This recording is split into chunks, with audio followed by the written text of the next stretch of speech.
ಪದಬಂಧದ ಆಟ ಆಡ ಅಂದ್ರೆ ಏನು, ಕೆಲವೊಂದು ಪದಗಳಿಗೆ ನಾನು ಅಕ್ಷರ ಬರೆದಿಲ್ಲ, ಬಟ್ ನಾನು ಅದಕ್ಕೆ ಕ್ಲೂ ಕೊಡ್ತೀನಿ. ಇದು ಏನ್ ಅಕ್ಷರ ಇರಬಹುದು ಅಂತ ನೀವು ಕಂಡುಹಿಡ್ಬೇಕು. ಯಾವ ಪದ ಆಗಬಹುದು ಅಂತ ನೀವು ಕಂಡುಹಿಡ್ಬೇಕು. ಜೀವರಾಶಿ ನೆಲೆಸಿರುವ ಪ್ರಪಂಚ ಯಾವುದು? ಜಗತ್ತು. ಸರಿ, ಜಗತ್ತು. ಜಗತ್ತು. ಆಯ್ತಾ? ಕೆರೆ ಜೊತೆಯಲ್ಲಿರುವ ಜೋಡಿ ಪದ ಕಟ್ಟೆ. ಬರಿ. ಕಟ್ಟೆ. ನಾವು ನಿಂತಿರುವ ಸ್ಥಳ ಏನಪ್ಪಾ? ನೆಲ. ಬರಿ.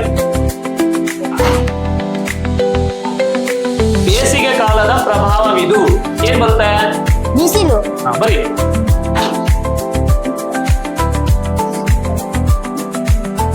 ಮೋಡ ಕರಗಿ ಬೀಳುವುದು. ಮೋಡ ಕರಗಿ ಬೀಳುತ್ತಲ್ಲ, ಅದಕ್ಕೆ ಏನಂತೀವಿ ನಾವು? ಮಳೆ.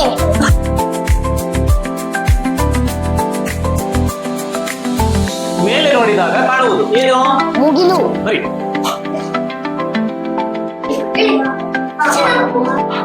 ಏನ ಈ ಸಮಯ ಮುತ್ತಿನಂತದ್ದು ಏನಿರ್ಬೋದು? ತತ್ತು. ಬರಿ. ತತ್ತು.